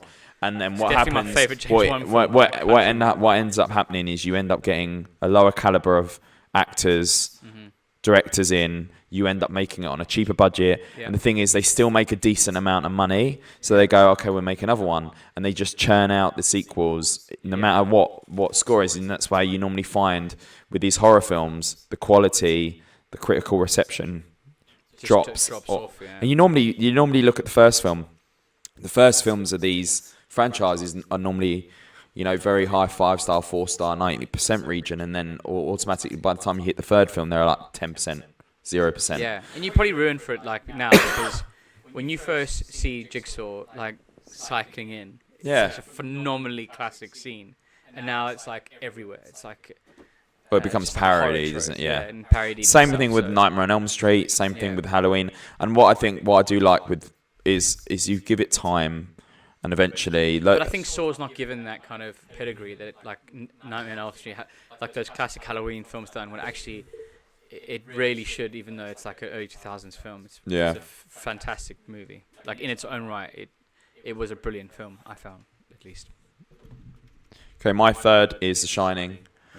This, another film I saw when I was probably way too young, was The Shining. There's a lot of themes. Films that this messed me up. This the scene in the bathtub, the bathroom with the woman, and it becomes an old lady, like, and the elevator scene. There's just here's Johnny, the typewriter scene, all of that, the bar scene. There's so much to unpick. So much to unpick. It's my favourite scene of the film. It's none of those things. It's when he has an argument with her, and he's just slowly losing the plot. Yeah, and he just becomes a complete knobhead. I don't know how to say it. I just think. And the way he speaks to her is such a tense. You can't. Encounter. Jack Nicholson in this is just fantastic. Yeah. Do you know what I'm talking about when she's on the stairs and he's like typewriting? Yeah. It's a great scene. Shelley Duvall is the actress. Yeah, it's fantastic. And from start to end, it's just such a creepy movie. Yeah. I think Stanley Kubrick, filmmaking genius, and I think The Shining is a movie. It's another one that was made in the 80s, 70s, 80s period where the way it was filmed and it just adds a level of creepiness. You could remake The Shining today, and use visual effects and so on, and it just wouldn't have the same effect. Well, Doctor Sleep, didn't they? Yeah, Doctor Sleep. I watched that, and that did not scare. It didn't have the same vibe. Decent film. Mike Flanagan directed it, but it just didn't have the same impact that this does. And I think you can see from my top 5, majority. There's only one of them that was made, I think, in the 90s. So anyway, that's why I'm here. Go on. My number 2. But then I do this to you. Ha ha ha. Oh, The Exorcist. My favorite my favorite 70s film. Obviously, I watched it much later on. I absolutely loved it. I think it has. You mentioned it earlier. I'm not going to say too much because you said everything I wanted to say, which is that contrary to the exorcism films you watched recently, has this. It earns that demonic possession scene. The theme is iconic as well. Oh yeah, of course. Everything about it is fantastic. Like again, this is why it's my top 5. It's everyone has their own experiences. It goes all the way back from me looking at that picture and having a huge warning on it, to me, like waiting years and years to watch it, to like get the bottle to watch it, then really enjoying it actually as a film itself. The build up, the slow decaying of the girl that is turning into that demon. Yeah, it's great. Like every film that I watch that is like attributed to that, I go, oh yes, there's a little bit exorcist. Like even like Talk to Me has very exorcist elements to it. Yeah. Still doesn't do it as well as this film. No, of course it doesn't. And I just think it's a phenomenal You've got to film. give props to Linda Blair, who played the girl.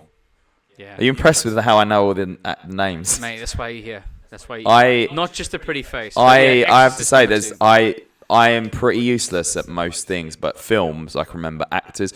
There's like, what was the film I haven't seen? The Black Phone, The Green Room, and I know who's in it. Like I have that photographic memory for films. Like films I haven't even seen, I'll know the plot or stuff about anyway. You're gonna get like a whole applause going for you. Yeah, can you put in a visual sound effect? Yeah, The Exorcist is No, outstanding. Linda Blair is absolutely outstanding in this movie. Mine is Scream. Now it's really hard to pick which one. I've gone for the Should original. probably be my honourable mention. Scream, I think, is such a meta slasher movie. I think it was needed at the time. It was sort of like a nod to all the slashers of Halloween, Nightmare on Elm Street, and all of those classic horror movies that came out in the 70s. It was a very knowing nod to it. It was Wes Craven who directed this. He's the guy who created Nightmare on Elm Street as well, and he was absolute genius. I think this film is, a horror masterpiece. I think I can watch this every year. I love the film series. I think Scream 2 was filmed and came out exactly a year later. For a film that came out a year later, it's arguably, you could say, a better film than Scream 1. I think it did. Does it start taking itself more seriously as the films go on? No, I think it's still, a little bit tongue in cheek. I think I love the twist. Everyone must have seen Scream by now, but I love the twist of there being two killers. You don't really normally have that, and you have that now. Yeah, I felt like I knew who it was from the off. Yeah, but I mean, Shaggy doing it. Shaggy. Yeah, I mean, yeah, but then it's the boyfriend. You see the boyfriend get stabbed, and there's the whole twist. I mean, you got to think the first time you saw it, you thought the boyfriend was dead. Because it is very much implies. The last 5 years, I think. Really? Yeah. All right, I saw this. Horror film. Jason, I saw a lot of films when I was younger. I remember seeing this when I was about 10. It was on Channel 4. Look behind you. Basically, my parents just didn't realise what I was watching. I absolutely love the Scream movies. I think they're such fantastic slasher movies. I think they're fun. I think they've got great sense of humour, but also a sense of, horror, self-awareness. So yeah. I think the Scream movie is fantastic. Even the opening, Drew Barrymore was a big star at this point, and she's even on the poster. And the opening scene, you think she's going to be the main star of the film, and how iconic is, what's your favorite scary movie? What are you watching? The phone calls and stuff like that. And every film they've always had that sort of cold opening, which I enjoy. So no, I think the Scream movies are absolutely fantastic. I think 96 the first one came out in, and the sequel was 97. Thank you, Mr. Encyclopedia. Yeah, filming. It created the Scary. It basically it was supposed to be like a satire on horror, but then the Scary movie films took it like a little step. I wouldn't say it was further. A satire. I'd say it was more like a meta. It was self-aware. It was sort of.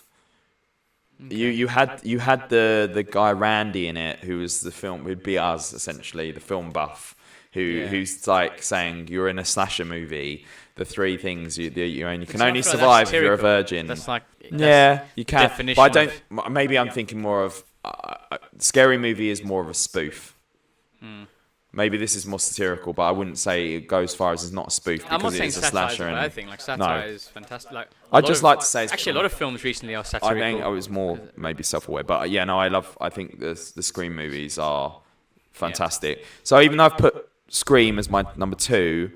I would say it more as a franchise. There's not one of those films that I don't enjoy watching. Even the most recent one set in New York is fantastic. Why am I not surprised that this is number one? One of my favorite films. I'm surprised Hereditary wasn't even in your honourable mentions. No, it's not there. No, I think this is a masterpiece. Would you go as far to say Ari Aster is your favourite director? No.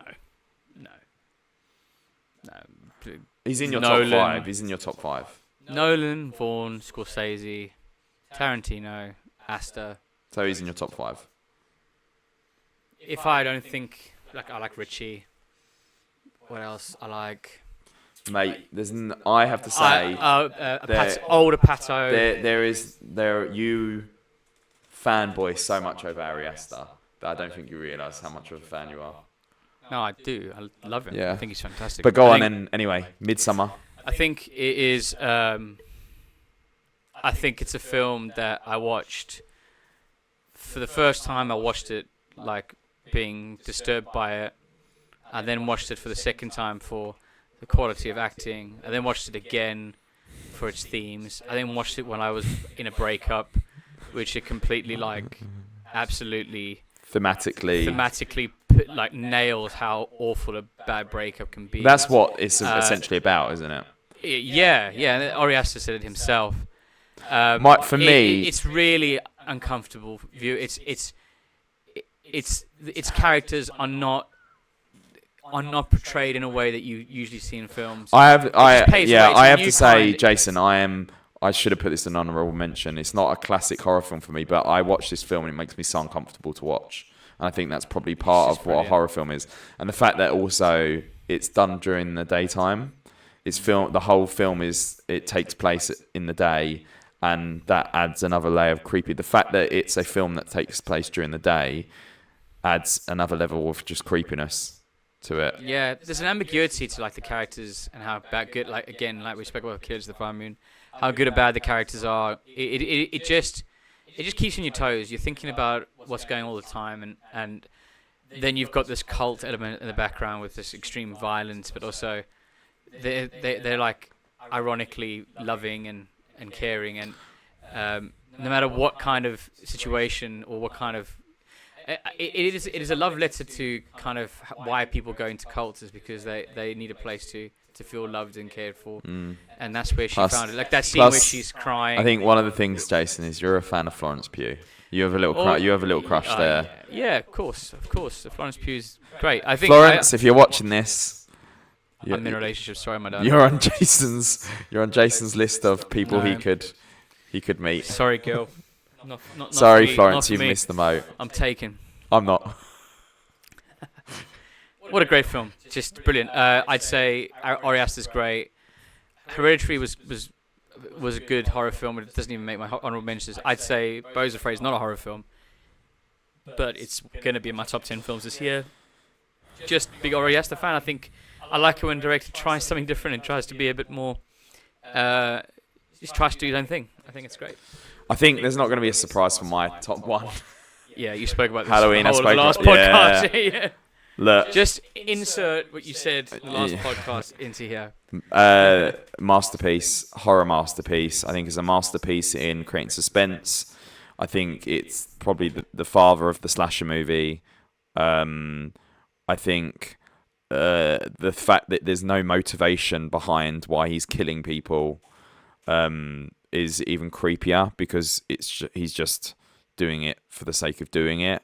I think Jamie Lee Curtis is outstanding in this role. I mean, she's won an Oscar since, but fantastic actress. I find she's so overrated in the new ones. No, but in the new 2018, she's back. She's so great. I'm like, it's alright. But in this film, she's fantastic. I think there's hardly any blood in this. I don't think there is any blood in this, but the way he kills people and he just looks at them like animals once he's killed them creates this sense of I don't want to say desensitization. It's sort of like dehumanizes the people to him. He doesn't look at them as human beings. He just looks at them as great segue into our main he looks at them as animals that he just slaughters, and he's just this unstoppable creature. The mask is creepy. Do you want to hear? Do you know about where they got the mask from? No, go on, Mr. Encyclopedia. So the mask was originally a Captain Kirk, William Shatner mask that they painted white and dyed like the hair of. I think they might have turned it inside out, but they were looking for like a mask for this creature, for this killer, and they found a William Shatner mask, and that was the mask they end up using. They just spray painted it white. You can't sit still.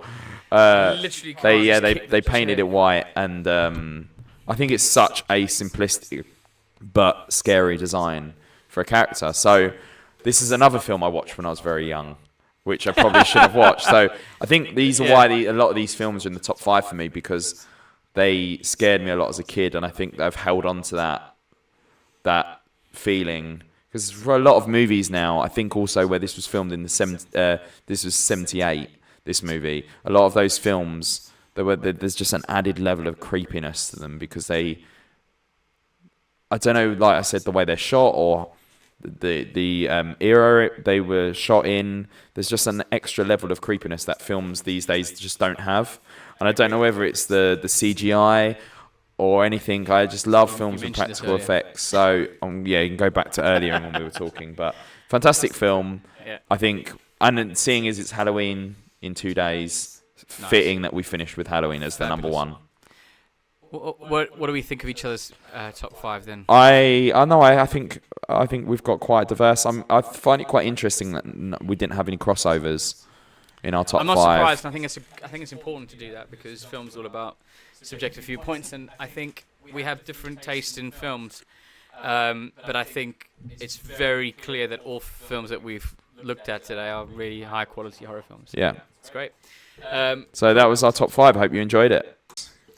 Right. So our main film of the day is Talk to Me. Talk to Me. It is the inception or the start of this. How this came about is really interesting. It's basically made by you. It's Conception. It's A24 made this. Well, the guys that made it actually have this YouTube channel, and I had a look at the YouTube channel. It's like basically a comedy sketch channel. They are talented in their own right, but you wouldn't believe the kind of crossover in terms of how it translates to what they've actually managed to create in this film. Yeah. Got really good reviews. Got really got a lot of talk, got a lot of buzz. And I was quite intrigued to find out. I am really interested to hear what you think. I'm few and far between when it comes to horror films, and like I said, I either love them or don't like them. It probably comes across in my top 5 that I absolutely love horror films. When I love a horror film, I love it, and when I don't, I have a feeling that you absolutely love this movie.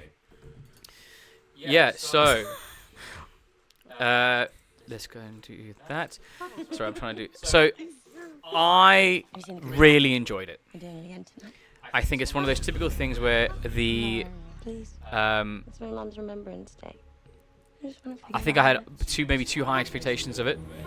It has an incredible start, opening to the film. Oh. I'll do it. Oh no, it's been going the whole time. Sorry.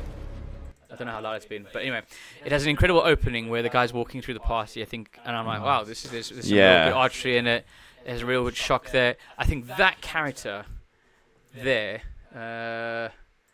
is probably representative of probably the weakness I have with the film. Is I think the acting is subpar at times, but absolutely excellent at others, and that comes from like kind of almost like an independent filmmaker who's like just plying their trade. He is choosing a lot. I think it's two brothers. They are choosing like their friends to act and stuff, and some of them you can tell that they're just not really up to it in terms of the quality of what the film needs it to be. However, the main character, the girl in front that's on there, is phenomenal in it. She's so good at conveying this kind of real, not tension, but like this nerviness.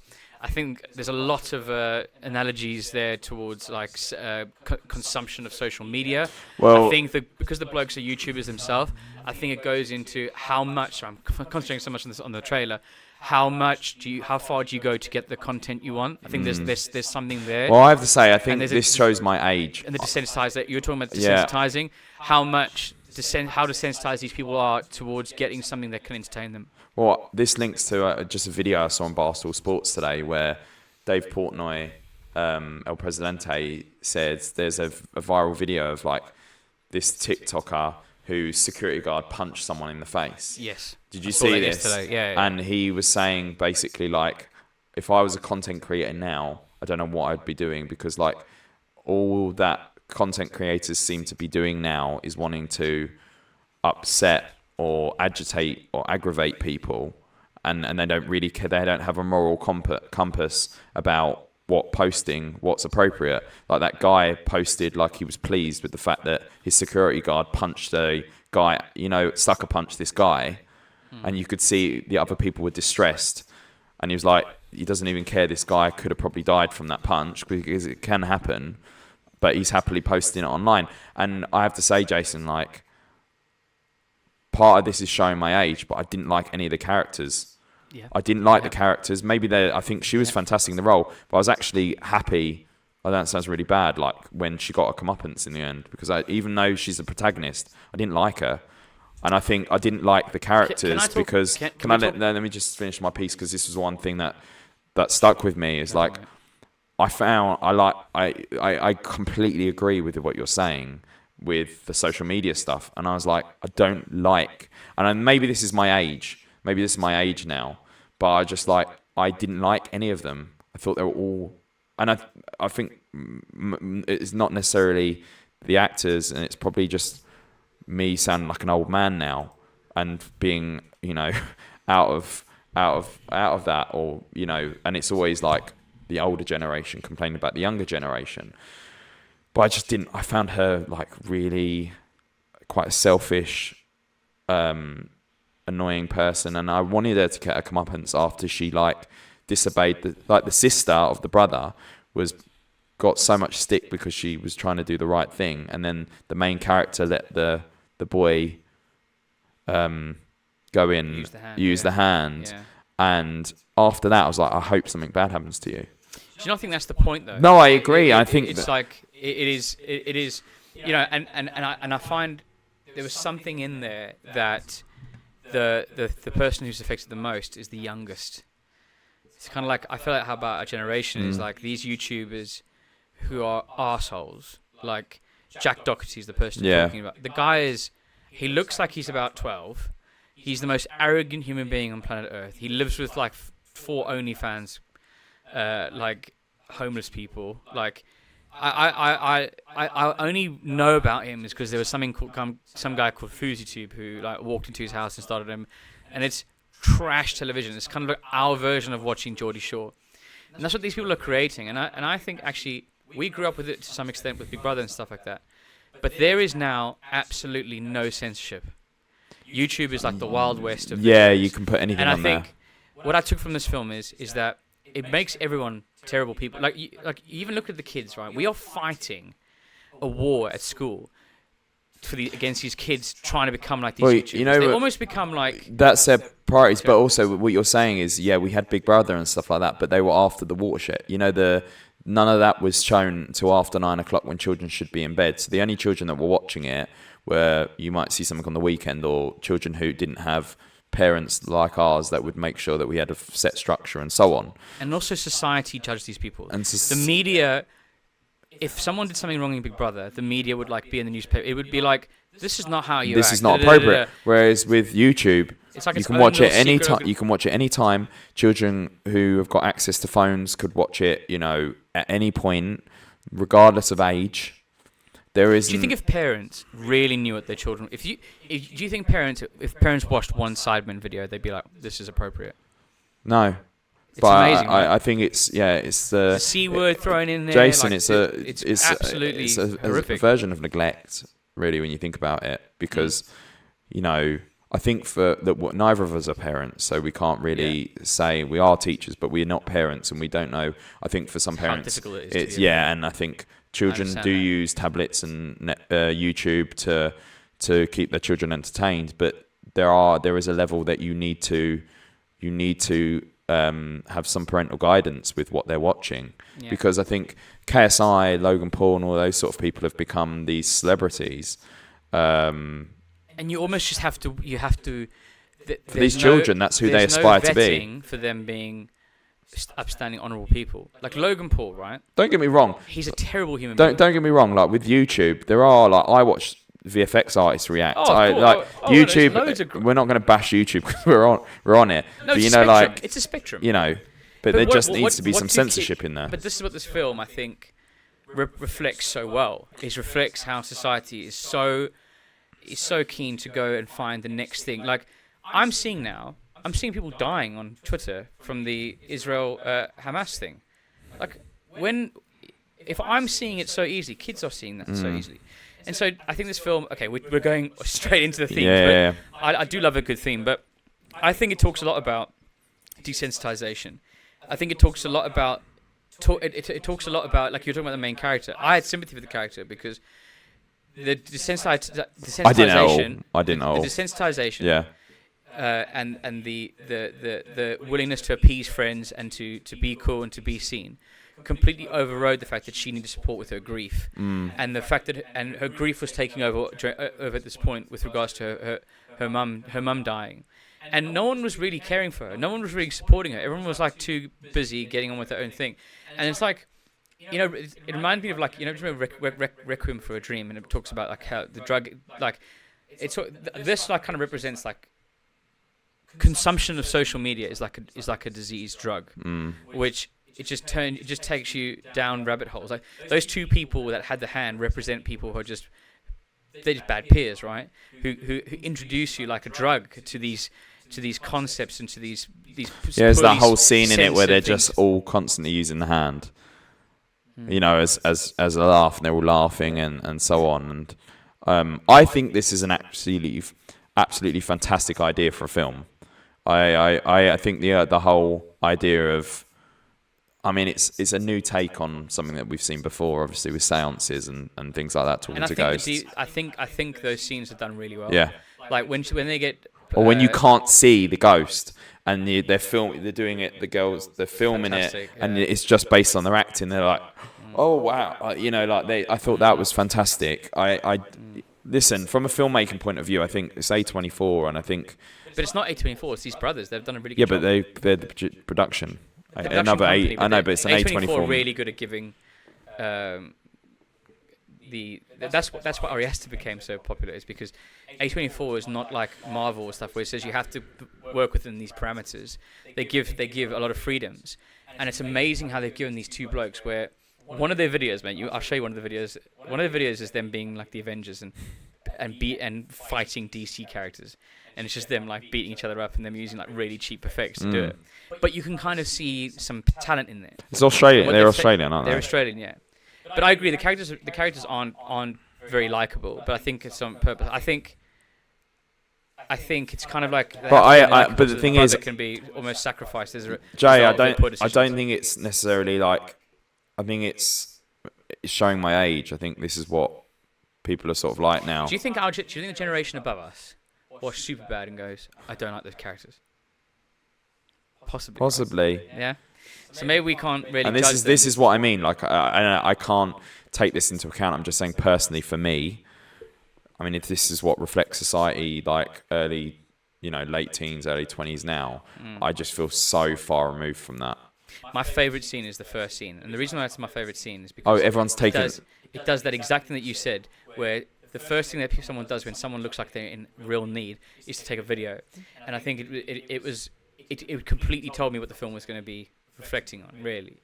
But then I think the horror is really effective. There's a scene where you see when you can't see something and there's something in the corner, and Alex was like, there is something in that corner, and I couldn't see it, and then it moves, and you're like, I don't know. Watching this next to Exorcist Believer, you start to get a little bit like of there's a really good horror film in there, and I think also I like that it's very minimalistic with the effects. I think that's what it's more suspense. The scene where the boy. Yeah. Good horror, man. And this is what I mean. I think, but it's used really sparingly. Good run time, doesn't have to overstay. Oh, it's quite a short film, roughly an hour and a half. That's one thing that horror films are doing so badly, is that they're overstaying their welcome. And Well, what it's like, messages they're well, trying to- you look at a lot of the older films, like the first Halloween, coming back to that. It's not that long a movie. I agree. They don't need to be that. Horror films don't need to be that long. No. And you can create, and also horror films don't. We just literally went through the themes, the plot line, everything in a space of 10 minutes, because it was very concise. It was really clear what it wanted to be. Yeah. And I think that is testament to first-time filmmakers. I think they've done a really good job. I completely agree with your opinion about. But then, did that really hinder your ability to like the film then? No. I'm just saying I didn't like one thing I took immediately after this. I was like, I sort of like had no sympathy towards her. I thought, I just didn't. I didn't like her, but I think she was a fantastic actress. I think she did a really great job. Yeah. I think she was a very troubled person. I thought the acting was really good in it, bar. She was desperate. Yeah. She wanted answers. Yeah. And I like the crossover between what was real and what wasn't. So like you. But I think maybe she became more unlikable the more unhinged she became. Absolutely. And I think that reflects. I think one of the scenes you have sympathy for is when they talk to the other girl's boyfriend, with her that they used to be together, and she's like kind of. But that's the thing I didn't like about her as well. It was like she was trying it on with the. But she wasn't. She wasn't at all. She was actually the one that kind of stopped something happening, and that's when I was like, okay, there is integrity to her. It's interesting that I actually found her quite likable, personally. And when she's sucking his foot, like that's when she's like possessed by that weird woman demon. Yeah, they did a good job of making like creepy. I love the idea of the end, how the film ended. I thought it was such a good full circle moment. Do you not think? Yeah, it's very obvious. It's not like vague, isn't it, in its interpretation? No, but I just. And I actually think. Do you not think that before? That's why I felt like it was comeuppance. I think that when she does that, they should have ended the film. In what part? Because it goes like, this is obviously what happens when you see the people surrounding her. Yeah. And they speak in different languages. Yeah. I would have liked a more daring ending. Would have been to be as the hand comes out of the blackness. She puts the hand there. The film ends. Yeah, you probably. I don't know. You probably. I thought it was. It was that one shot. It's one shot extra, but I think that's a choice. But do you know what I mean? Yeah. I know. I thought the ending was fantastic. I don't think I've seen all the hype of this on social media. This is why we watch this movie. A lot of people have been raving about it. People are saying it's the scariest movie for years. I didn't think it was scary. I thought it was scary. I didn't think it was scary. Maybe it's because I watched it during the day. I mean, Alex was terrified. I didn't find this that scary. Like, yeah. There wasn't really a jump scary movie for me. And psychologically, it didn't affect me in the same way some other. Insidious for me is scarier. Watching a film like Insidious. Wow. Okay. That I find that scarier. I think because this is essentially what I was saying to you. It's a clever way of doing another film like Insidious. What's Insidious about? Astral projection and demons taking over your body. So this is essentially a film we've seen before. It's just done in a different way. It's done in the whole point of this is that it's done during the social media era. Like it's essentially Insidious. Do you not feel sympathy for her though? Like that she lost her mum and that she's struggling with that part. No, like, all of her decisions are motivated by her seeing her mum again. She completely changes. Yeah, I get that. She completely changes once the boy starts talking to her. But it wasn't just her, Jason, that I didn't like. I didn't like any of the characters really. And I think that's.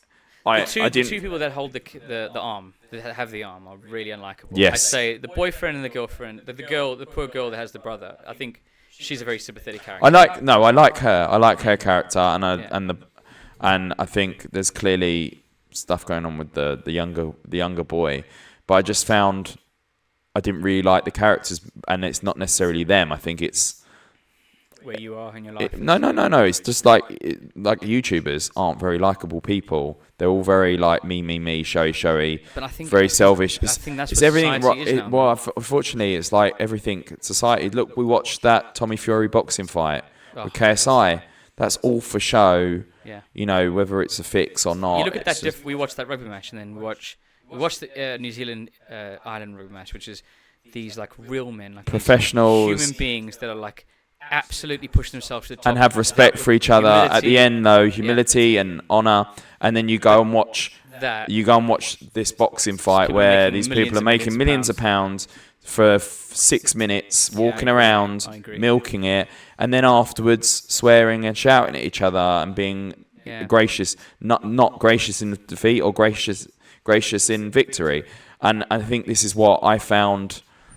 I unfortunately think, mate, that there is place for trash TV, and we've watched it all our lives. Yeah. But I think it's bleeding into now. society, and it's become the norm. And I think this is why I didn't necessarily. Do you know? I think the difference. This is why I didn't really like the characters, but I don't think it's them. The difference comes, I think, where I think you go to a child now, and you go, "Who's your role hero?" And be like Logan Paul. Yeah. My hero was the thing I wanted to do. Like these human beings with these kind of ethics and showing are these people's heroes. That I think what we were able to do is separate the entertainment. Like they were almost like movie characters. Whereas now these are like human beings we look up to because they have the flashy cars, they have the lifestyles that seem really I mean, like Jake Paul is dating the girl that I told you about years ago. That was the figure skate. That was the skating champion of the Netherlands, the world skating champion. She's gorgeous, mate. He's managed to get with her, and so like all it does is it opens up this kind of Pandora's box of the idea that like everyone, this is how you should act to be successful, and so what it does is it breeds this obnoxious, ostentatious generation of the youth. However, as I said, with what do people think about us watching Knocked Up and all that kind of stuff, is that just because we in the different generation, that the generation before us will be okay? And I mean, the kids we teach are amazing. Like, they're great kids. I see some of the YouTube stuff that comes out of it, though, and it's like, oh.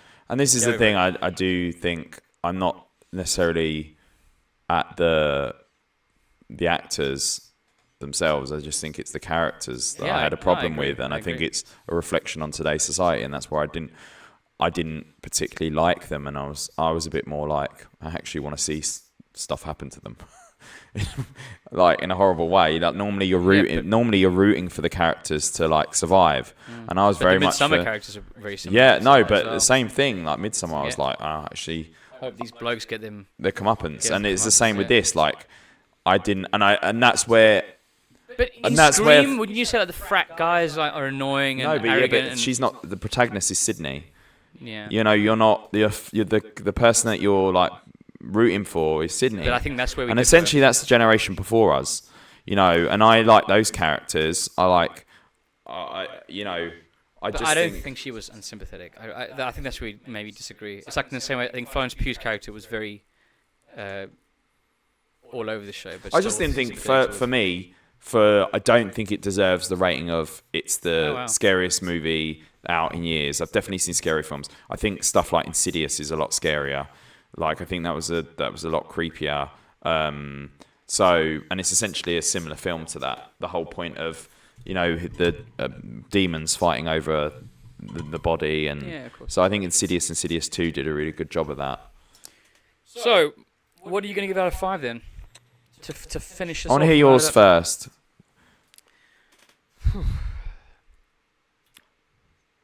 I'm going to give it a 4. Really liked it. I think if it went into this going, I'm going to be 2 hours obnoxious and go on about it, try and overstay my welcome, it would have easily gone down to a 3. But it's very to the point. It knows what it wants to tell you about in terms of society. It does reflect what society is today. It also I think it has really good scenes of like demonic possession. There's this like really creepy scene that is apparently much longer, and that would not be allowed. The film would not even be allowed to be made if that scene was a bit longer. I don't know if you remember, but when she goes and sees him, pretty much in hell. Wow, that's a terrifying scene. I think it is scary. I think that when the boy starts smashing himself up is horrific. I think the woman in the corner of the room that comes towards him is a scene. I think when they get possessed, I think the acting is inconsistent. But I think it's an excellent first showing by these blokes, and I look forward to watching the next one. Yeah, I hope this stays as a one-off film because I think that you can... Talk to me again. talk to me again, yeah. Talk to me more. Talk to me more. No, I'm going to give 3.5. I think maybe... I think it's fair for what I've said. I think I thought that I agree. I think the acting was inconsistent. I thought the main actress was fantastic in it. I think she did. I mean, look at these blokes. Sorry, you keep going, but I'm gonna put this on. Yeah, I think it's like this is the YouTube channel of these blokes, and they are such YouTubers. I mean, they've been doing like videos like their whole lives, and they're just like idiots. They like do like skits and stuff, and. I think it's a really well-made film. I think it was a really they've done really well. I think. I'll see if I can find the one where. Sorry, the mum, the mum in it is Airmare or whatever her name from Lord of the Rings. Oh, we were trying to figure out who it was. She was in Lord of the Rings. She's the one that stabs the Witch King in the face and goes, "I am no man." Marvel, DC vs Avengers. Yeah, mate. It's. You wouldn't believe It's just ridiculous. Yeah, so I'm probably going to give it 3.5. I think it's filmmaking-wise. I think it was a really good. Man, look how cheap this does is. look. But when you watch the 8 years ago, though. Well, when they fight, the stuff that they do with it, you're like, oh, it's quite really interesting. clever. It's really clever. The way it does some of the stuff. It's very Matthew Vaughn-esque in terms of how they make the action. It's really well made. No, it still looks. But it's quite funny, the way they do certain things, their comedy is quite. Did you see what Batman said there? What did he say? Boobies. But yeah, it's just. Yeah, for me, it's a 3.5. I don't think it was as scary as it was hyped up to be, but I think it was a very good horror movie. Yeah. But I'd still, if you gave me a choice, I'd still probably watch one of my top 5 over that again. And I think, it does. I don't think it was anything new, Jace. I think it quite makes the. I think you're right. It's nothing. It is a good idea, but it's nothing necessarily new because you've got it's essentially Insidious, isn't it? Really, it's essentially Insidious. The whole just another version of Seance. Your body, astral projection. Your body being taken over by demons. So, yeah. Gosh, we've gone wherever our welcome, yeah. But anyway, so that's our review of Talk to Me. I feel like I was spoken to. We are trialing different things. So we did a top 5 this week. We might start doing top 5s. I've got quite a few. Yeah, but we're saving. Let's meet up during the week. I don't really have any short reviews. The only thing I have watched is the Justice League. They're releasing all the DC animated stuff on Netflix recently, so I've been watching Justice League movies. But we're just finishing off now. Oh, the timing. Anyway, thank you, everyone. All right, have a good... Oh, you finished recording? No, it's Oh, anyway, thanks for listening. This is what you chose. I can't let him go. In our house, the quietest. This is. I think I might put this right at the back of the podcast. All right, it's hold way on. too much before. I think that's the one thing about our last podcast is that we did too much talking before the review. But I'll figure it out. So I just hold it like that. That's a bit tidy. Just like over there, and you can do it in front of you. Oh, I don't know how close it is. It's a bit intimidating, isn't it? No. All right, go on then. Right. Okay. It's my mum's It's like a remembrance. Pokemon unboxing, but for football cards. Okay. So my card. I give these as this, presents by the to my kids, by the way. Well, I didn't tell Jason that we were going to do this segment. Let's get my hair in. I have a midfielder from Fulham. I haven't got a clue. Is it a shiny Say one? Tom Kearney. Harry Wilson from Wales. It's like this camera's almost a bit too good. Harry Wilson from Wales, not a great start. Decent player. Yeah.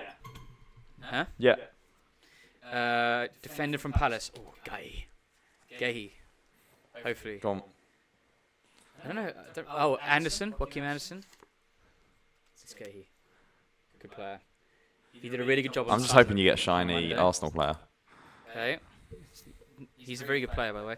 Can I just say, we're just talking about England defenders. He's class. Which damn. West Ham midfielder. Would Bowen count? He's a forward, isn't he? Oh, Paqueta. Go on. Yeah. Mate, that's 2 in a row I've got. 2 in a row. 2 in a row. I've got as he's not as good as... He's quality, isn't he? Midfielder from Brentford. Oh, you might want to check because I think they turn the shiny round. So if you're doing it this way, you'll see the shiny I like straight away. But this on me. Midfielder from Brentford. Jensen? yeah, maybe. Josh De Silva. Doesn't really... You know football players way better than I do. I wouldn't be able to know these. I've got 2. You're going to do this. You're going to come sit in the All right. producer chair. Okay. Forward from Manchester United. Well, I don't think it'll I'm be going to say... Hoyland? No, I'm going to go Martial. Rashford. I'm going to say Martial. Or Garnacho. Martial. Oh, you should have got involved as well. There, go on then. I'm going to say... Hold it up Rashford. and then... I'm going to say Rashford. Is it Sancho? Jadon Sancho. It's a fire one. Oh, Does that mean he's getting fired? Probably. That's a very good one because he's got really do you good like this stats. segment, by the way? I love it. A Spurs midfielder. Oh, look. Madison. We need to talk about how good Spurs midfield is. Like how transformative that midfield's been. Madison? Anyway, I'm going to say Bissouma. I think it's going to be a shiny, so it'd be Madison. Bissouma. Madison. Who's it? It's a shiny Højbjerg. Højbjerg. Well, I got you a shiny Spurs player. That's quite cute. There you go.